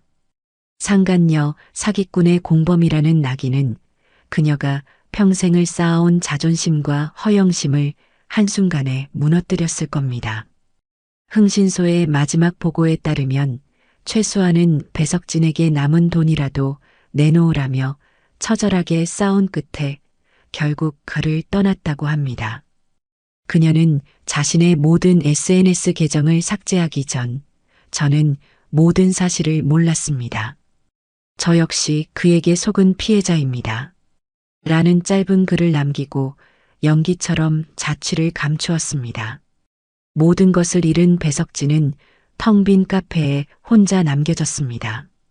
돈도 여자도 그가 그토록 자랑스러워하던 거짓된 성공도 모두 잃고 빈털터리가 된 것이죠. 그리고 마침내 그에게서 전화가 걸려왔습니다. 3년 만에 제 번호를 누른 그의 목소리는 다급함과 분노, 그리고 절망으로 가득 차 있었습니다. 어머니, 어머니시죠? 지금 이게 다 어떻게 된 일이에요? 박민지, 그 악독한 여자가 꾸민 짓이죠? 그 여자가 제 인생을 또 망치고 있어요. 어머니, 제발 저 좀 도와주세요.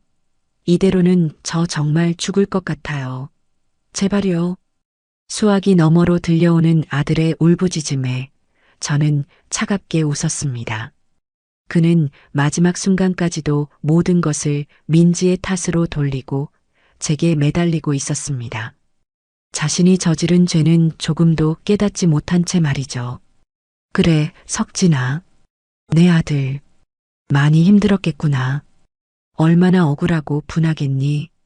일단 진정하고 내가 있는 곳으로 오너라. 이 어미가 어떻게든 해결해 볼게. 우리 아들, 이렇게 무너지게 둘 수는 없지. 저는 최대한 다정하고 안쓰러운 목소리로 그를 위로했습니다.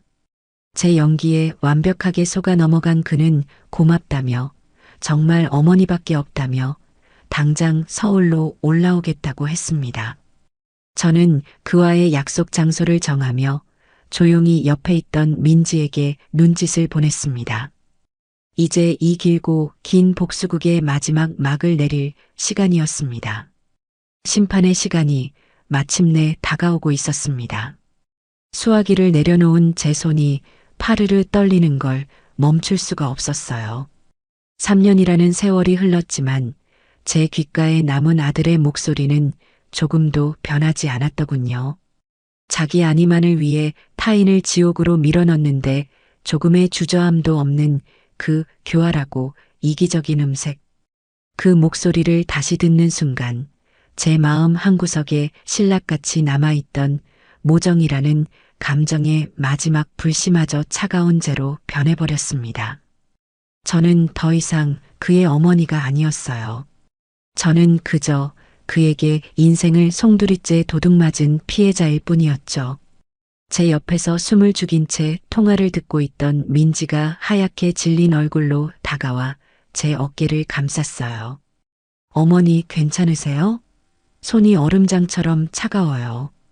그녀의 따뜻한 온기가 전해져 오자 그제야 멈췄던 숨이 터져 나왔습니다.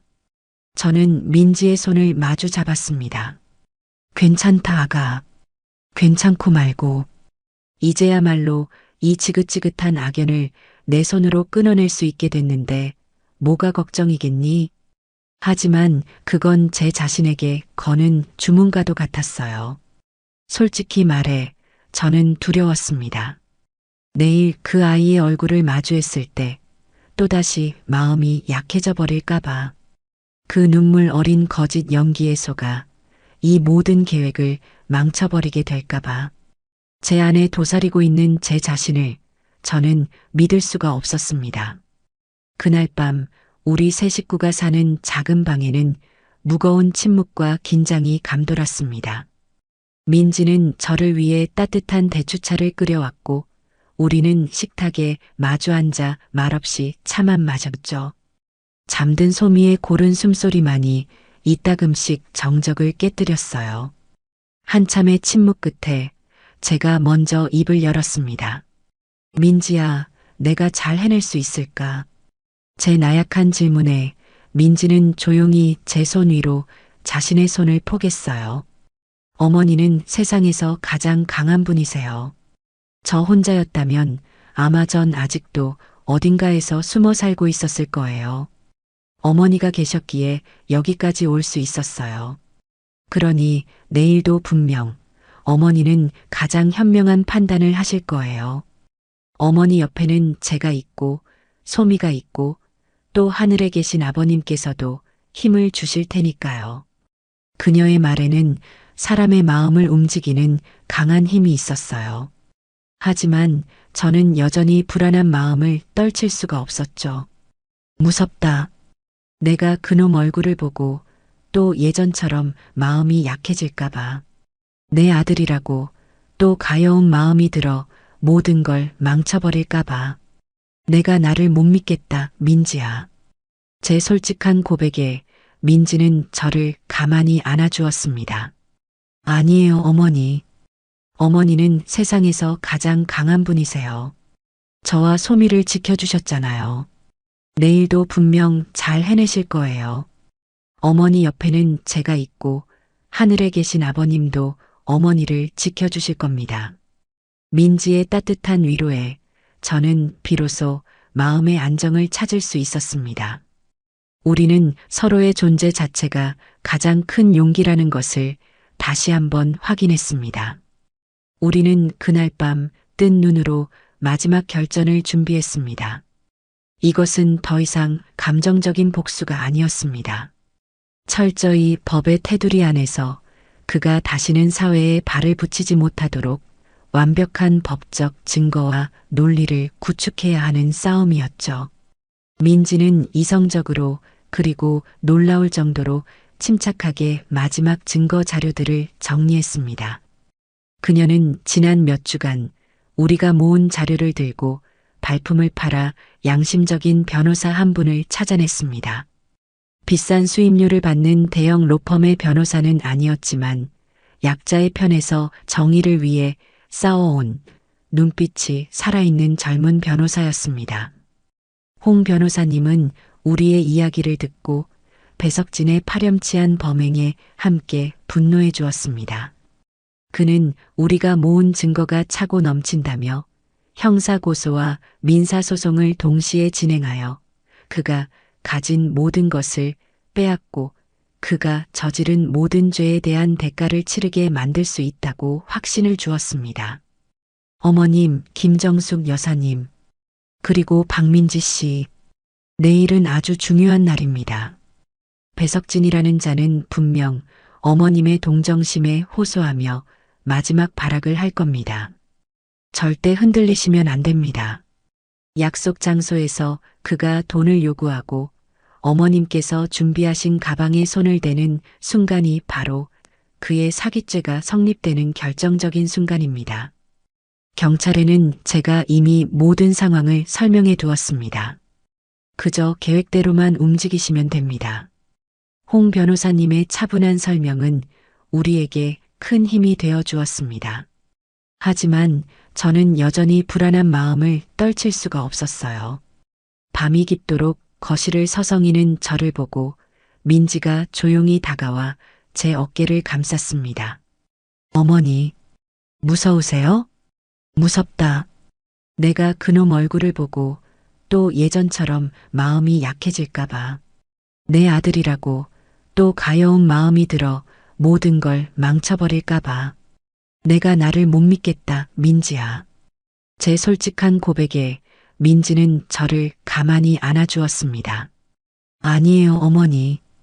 어머니는 세상에서 가장 강한 분이세요. 저와 소미를 지켜주셨잖아요. 내일도 분명 잘 해내실 거예요. 어머니 옆에는 제가 있고 하늘에 계신 아버님도 어머니를 지켜주실 겁니다. 민지의 따뜻한 위로에 저는 비로소 마음의 안정을 찾을 수 있었습니다. 우리는 서로의 존재 자체가 가장 큰 용기라는 것을 다시 한번 확인했습니다. 다음 날 약속 시간이 다가오자 저는 옷장 깊숙이 넣어두었던 가장 낡고해진 스웨터를 꺼내 입었습니다.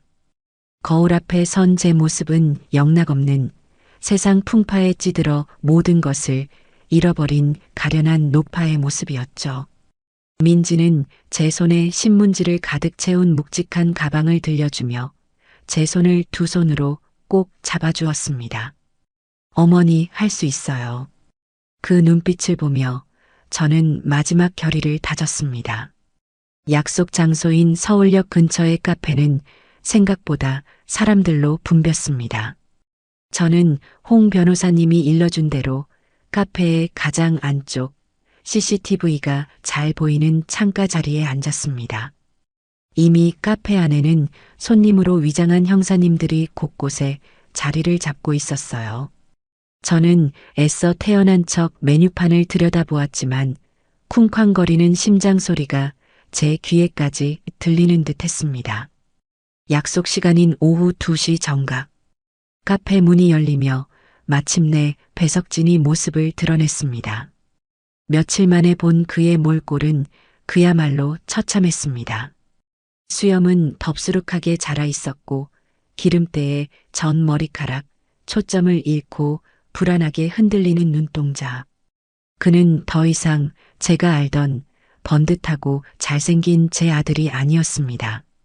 욕망과 거짓으로 자신을 좀먹어버린 낯설고 추악한 괴물이 서 있을 뿐이었죠. 그는 카페 안을 짐승처럼 훑어보다가 창가에 앉은 저를 발견하고는 얼굴에 희색을 띠며 다가왔습니다. 어머니, 여기 계셨군요. 제가 얼마나 찾아다녔는지 아세요? 그는 제 맞은편에 털썩 주저앉으며 마치 오랫동안 잃어버렸던 가족을 만난 것처럼 연기를 시작했습니다. 어머니, 정말 저 이대로는 못 살아요. 그 여자 때문에 제 인생이 제 모든 것이 망가졌어요. 제가 뭘 그렇게 잘못했습니까? 그냥 사람을 좀 믿고 사랑한 죄밖에 없는데. 그는 제 손을 잡으려 했지만 저는 찻잔을 드는 척 슬쩍 피했습니다. 그의 더러운 손이 제게 닿는 것조차 소름 끼치게 싫었습니다. 그래, 고생 많았다. 일단 물부터 마셔라. 저는 최대한 감정을 배제한 목소리로 말했습니다. 그는 제 태도가 조금 차갑다고 느꼈는지 잠시 저를 의심의 눈초리로 쳐다보았지만 이내 테이블 위에 놓인 제 낡은 가방을 보고는 표정이 환하게 바뀌었습니다. 그의 시선은 오직 돈 가방에만 고정되어 있었죠. 어머니, 그래서 제가 부탁드렸던 건 그가 노골적으로 돈 이야기를 꺼내는 순간 저는 마음속으로 카운트다운을 시작했습니다. 3, 2, 1. 석진아. 제가 그의 이름을 부르자 그의 시선이 제게로 향했습니다. 너는 단 한 번이라도 진심으로 미안했던 적이 있느냐? 네. 그게 무슨... 저는 어머니께 늘 죄송한 마음뿐이죠. 제가 못나서 어머니까지 고생시키고, 아니, 나한테 말고, 너 때문에 인생을 송두리째 빼앗겨버린 민지와 태어나자마자 아비에게 버림받은 내 딸 소미에게 말이다. 제 입에서 민지와 소미의 이름이 나오자 배석진의 얼굴이 싸늘하게 굳어졌습니다. 어머니, 지금 와서 그 여자 얘기를 왜 하십니까? 모든 건 그 여자 때문에 시작된 일이라고요. 그는 마지막까지 조금의 반성도 없이 모든 것을 민지의 탓으로 돌렸습니다. 바로 그 순간이었습니다. 카페 문이 조용히 열리고 민지가 안으로 들어섰습니다. 3년 전 그가 매정하게 버렸던 바로 그 모습처럼, 하지만 그때와는 비교할 수 없을 만큼 강하고 단단한 눈빛으로. 민지는 성큼성큼 우리 테이블로 걸어왔습니다. 배석진은 민지를 보고는 의자에서 튕겨나가듯 벌떡 일어났습니다. 너가 왜 여기에 있어? 이 악독한 년. 내가 여기까지 와서 또 무슨 짓을 하려는 거야? 그가 민지에게 달려들려던 순간 제가 테이블 위에 찻잔을 바닥으로 쨍그랑 소리가 나게 떨어뜨렸습니다. 그것이 마지막 신호였습니다. 꼼짝 마. 경찰이다. 주변에 앉아있던 형사들이 일제히 일어나 배석진을 덮쳤습니다. 순식간에 그의 등 뒤로 팔이 꺾이고 차가운 수갑이 그의 손목에 채워졌습니다. 상황 파악이 되지 않은 그는 미친 사람처럼 발버둥 쳤습니다. 이거 이거 놓으라고. 나는 죄가 없어. 이건 함정이야. 저것들이 다 짰다고. 그의 비명에 카페 안은 아수라장이 되었습니다. 저는 자리에서 일어나 형사들에게 제압당한 채 헐떡이는 그의 앞에 섰습니다. 그는 저를 보고 믿을 수 없다는 듯 배신감과 분노로 일그러진 얼굴로 소리쳤습니다. 어머니, 어떻게 나한테 이럴 수가 있어요? 내가 어머니 아들이잖아요.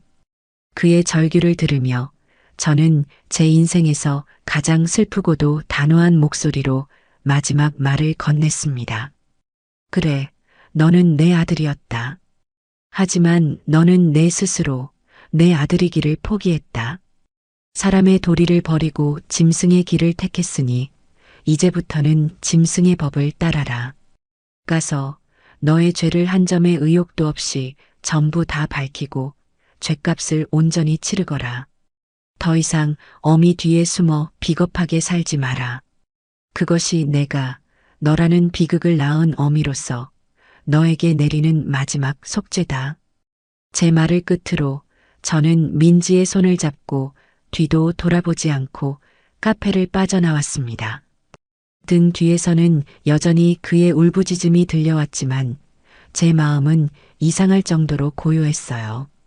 길고 어두웠던 터널의 끝이 마침내 보이기 시작했습니다.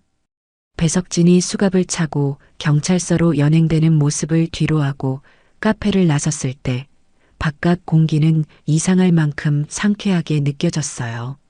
하지만 그것은 끝이 아니었죠. 우리 앞에는 법정이라는 더 혹독하고 지루한 전쟁터가 기다리고 있었습니다. 배석진은 구치소에 수감되자마자 어떻게든 자신의 형량을 줄이기 위해 온갖 거짓말과 연기를 동원하기 시작했습니다. 그는 변호사를 통해 자신은 박민지의 가스라이팅과 최수아의 금전적 유혹에 넘어간 심신미약 상태의 순진한 피해자라는 황당한 주장을 펼치기 시작했어요.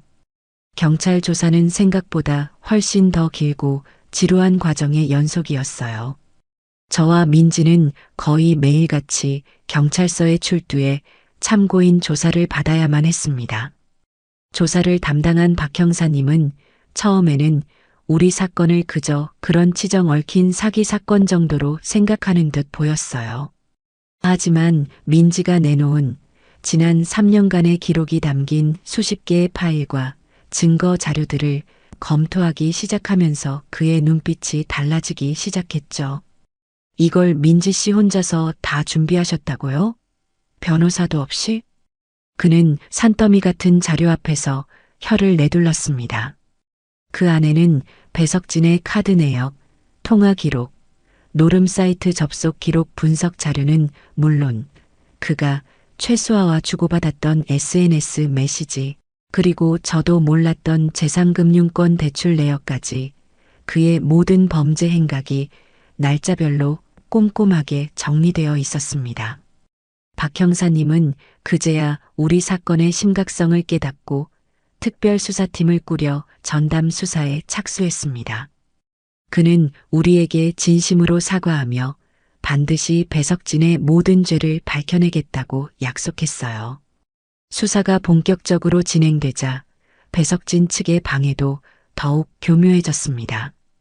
그의 변호사는 언론에 전처의 앙심품은 복수국의 한 남자의 인생이 망가지고 있다는 식의 기사를 흘리며 여론을 조작하려 했고, 재판 과정에서는 저의 건강 상태를 문제 삼으며 고령으로 인한 인지 능력 저하를 주장하기도 했어요. 제 아들이 저를 치매 환자로 몰아가는 상황을 법정에서 직접 겪는 것은 정말이지 심장을 도려내는 듯한 고통이었습니다. 하지만 그럴수록 저와 민지는 더욱 강해졌어요.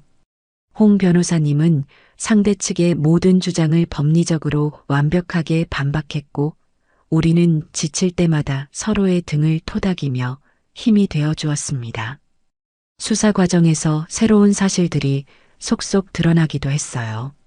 배석진이 제 명의를 도용해 빌린 돈이 사채뿐만이 아니라는 사실이 밝혀진 겁니다. 그는 보험사에 있던 제 노후 보험까지 해약했고, 심지어는 제가 살던 집을 담보로 거액의 대출까지 받아놓은 상태였어요. 만약 우리가 그를 막지 못했다면 저는 길거리에 나앉는 것은 물론 평생 갚아도 못 갚을 빚더미에 올라앉을 뻔했던 거죠. 최수아에 대한 조사 역시 강도 높게 진행되었습니다. 그녀는 마지막까지 자신은 피해자라고 주장했지만 경찰이 그녀의 계좌로 흘러들어간 자금 내역과 그녀가 배석진의 범죄 사실을 인지하고 있었다는 증거들을 제시하자 결국 모든 것을 자백할 수밖에 없었습니다. 그녀는 자신의 형량을 조금이라도 줄이기 위해 배석진의 추가 범행까지 술술 불기 시작했죠. 그녀의 진술 덕분에 우리는 배석진이 숨겨두었던 또 다른 차명 계좌의 존재까지 밝혀낼 수 있었습니다. 한때는 서로 사랑을 속삭였을 두 사람이 이제는 서로의 죄를 폭로하며 함께 파멸의 길로 걸어가고 있는 모습은 그야말로 한편의 비극적인 희극 같았어요. 몇 달에 걸친 지루한 공방 끝에 마침내 최종 선고 공판일이 다가왔습니다. 그날 법정은 이례적으로 많은 방청객과 기자들로 가득 차 있었어요. 우리 사건이 언론에 몇 번 보도되면서 세간의 관심이 집중되었기 때문이었죠. 피고인석에 선 배석진의 얼굴은 하얗게 질려 있었습니다. 판사님은 판결문을 읽어 내려가기 전에 이례적으로 자신의 소회를 먼저 밝혔습니다. 본 재판부는 이 사건을 심리하며 인간의 욕심과 배신이 한 가정을 어디까지 파괴할 수 있는지에 대해 깊은 고뇌와 참담함을 느꼈습니다. 특히 자신의 어머니와 아내, 그리고 갓 태어난 자식에게까지 평생 씻을 수 없는 상처를 입힌 피고인의 죄질은 그 어떤 범죄보다 악랄하다고 판단됩니다. 그리고 마침내 판결이 내려졌습니다. 이에 재판부는 피고인 배석진에게 특정 경제범죄 가중처벌 등에 관한 법률 위반 사기, 횡령, 사문서 위조 등의 혐의를 모두 유죄로 인정하여 법정 최고형에 가까운 징역 15년을 선고한다. 징역 15년. 제 귀를 의심했습니다. 예상했던 것보다 훨씬 더 무거운 형량이었습니다. 법정은 순간 정적에 휩싸였고 이내 배석진이 판사님 잘못했습니다. 제가 정말 잘못했습니다. 라며 뒤늦은 후회의 절규를 터뜨렸지만 법정 경위들은 냉정하게 그의 입을 막고 그를 끌고 나갔습니다. 저는 그 모습을 보며 눈물을 흘리는 대신 조용히 눈을 감았습니다.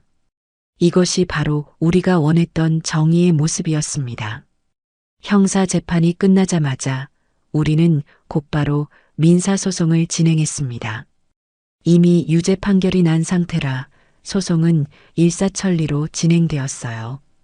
법원은 배석진과 최수아의 명의로 된 모든 재산을 처분하여 우리의 피해액을 배상하라는 판결을 내렸고 제 명의로 된 모든 부채 역시 존재하지 않음을 공식적으로 확인해 주었습니다.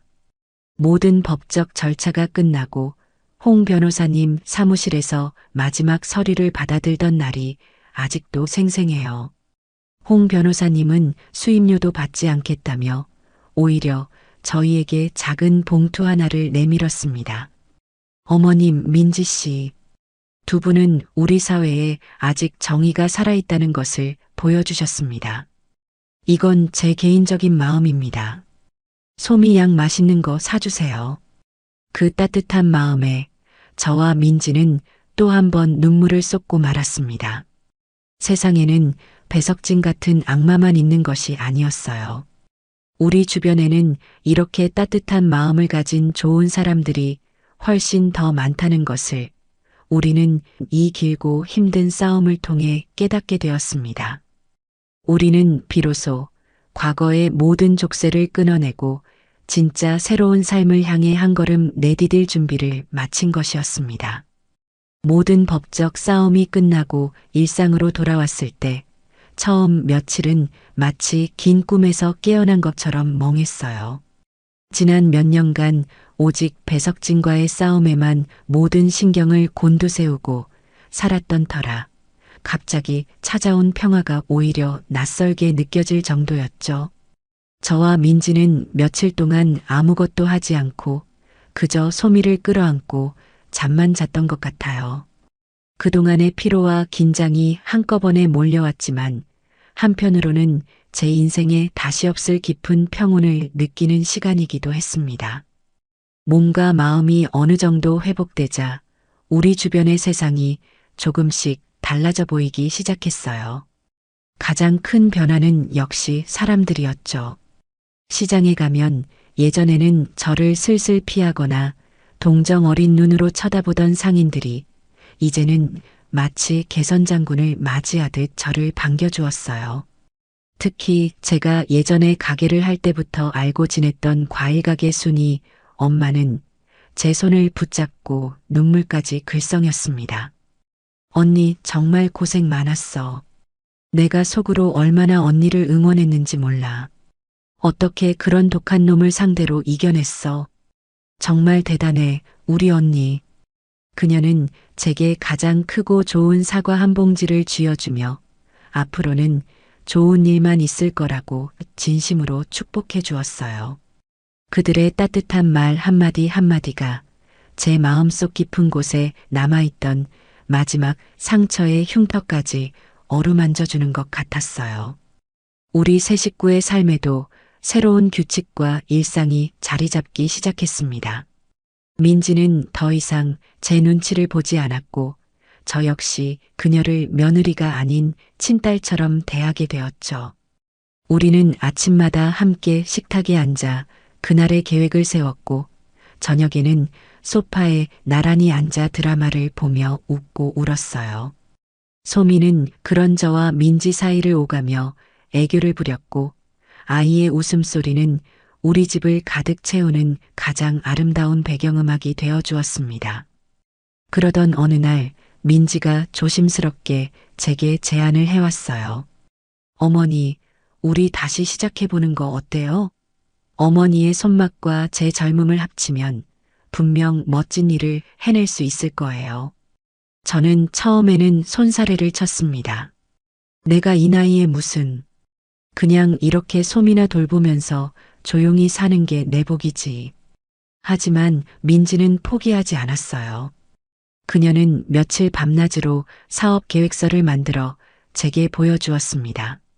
거기에는 우리가 가진 자본으로 시작할 수 있는 작은 반찬 가게의 컨셉부터 고객층 분석, 메뉴 개발 계획까지 그녀의 꼼꼼하고 야무진 성격이 고스란히 담겨 있었죠. 그녀의 빛나는 눈동자와 열정을 보며 제 마음속에서도 잊고 있던 작은 불씨가 다시 타오르기 시작했어요. 그래, 나 아직 죽지 않았어. 나도 아직 무언가를 할 수 있어. 저는 마침내 민지의 제안을 받아들이기로 했습니다. 우리가 함께 만들어갈 새로운 꿈을 꾸기 시작한 것이죠. 가게를 준비하는 과정은 생각보다 훨씬 더 즐거웠습니다. 우리는 함께 발품을 팔아 동네 시장 근처의 아담한 가게를 얻었고 페인트 냄새를 맡아가며 직접 가게를 꾸몄습니다. 가게 이름은 뭘로 할까 한참을 고민하다가 소미가 할머니랑 엄마랑 같이 라고 외치는 말에 아이디어를 얻어 정담 엄마와 딸의 정을 담은 부엌이라고 지었어요. 우리의 이야기가 담긴 아주 마음에 드는 이름이었죠. 가게 개업일 우리는 동네 사람들을 모두 초대해 작은 잔치를 열었습니다. 홍 변호사님과 김 대리님 그리고 박 형사님까지 시간을 내어 찾아와 우리의 새로운 출발을 축하해 주었어요. 그동안 우리를 응원해 주었던 모든 이들과 함께 음식을 나누어 먹으며 저는 진정한 행복이 무엇인지를 다시 한번 깨달았습니다. 그것은 많은 돈이나 큰 명예가 아니라 이처럼 좋은 사람들과 함께 웃으며 따뜻한 정을 나누는 아주 평범한 순간들이라는 것을요. 가게는 금세 동네의 명물이 되었습니다. 제 손맛이 담긴 반찬은 날개 돋친 듯 팔려나갔고 민지의 깔끔하고 세련된 포장과 친절한 서비스는 젊은 엄마들 사이에서 큰 인기를 끌었죠. 우리는 매일같이 새벽부터 밤늦게까지 일해야 했지만 단 하루도 힘들다고 생각한 적이 없었어요. 정직하게 흘린 땀으로 우리의 삶을 꾸려나간다는 것이 얼마나 보람있고 신성한 일인지를 우리는 매일같이 느끼고 있었으니까요. 시간이 흘러 소미가 초등학교에 입학하던 날이 왔습니다. 저는 곱게 한복을 차려입고 민지는 가장 예쁜 원피스를 입고 소미의 손을 잡고 학교로 향했어요. 교문에 들어서는 소미의 작은 뒷모습을 보며 저와 민지는 또 한 번 눈시울을 붉혔습니다. 3년 전 그 끔찍했던 밤에 쫓기듯 도망쳐야 했던 민지와 그 아이를 지키기 위해 모든 것을 걸었던 지난 시간들이 주마등처럼 스쳐 지나갔습니다. 입학식을 마치고 우리는 소미가 가장 좋아하는 짜장면을 먹으러 갔습니다. 짜장 소스를 입가에 잔뜩 묻히고도 마냥 행복하게 웃는 아이의 모습을 보며 저는 문득 깨달았습니다. 제 인생을 송두리째 흔들었던 그 지독한 태풍은 어쩌면 제게 가장 소중한 것들을 남겨주기 위해 불어왔던 것일지도 모른다고요. 저는 그 태풍 속에서 모든 것을 잃었지만 결국에는 세상과 바꿀 수 없는 진짜 보물들을 얻었으니까요. 제 옆에는 이제 세상 누구보다 든든한 딸 민지가 있고 제 앞에는 제 삶의 이유이자 미래인 손녀 소미가 환하게 웃고 있었습니다. 저녁 노을이 붉게 물드는 집으로 돌아오는 길, 저는 민지와 소미의 손을 꼭 잡았습니다. 우리는 이제 그 어떤 시련이 닥쳐와도 두렵지 않을 겁니다. 서로의 손을 놓지 않는 한 우리는 언제나 함께 이겨낼 수 있을 테니까요. 제 인생의 길고 어두웠던 밤은 이제 완전히 끝났어요. 이제 우리 세 사람 앞에는 따뜻하고 찬란한 아침 햇살만이 가득할 것입니다.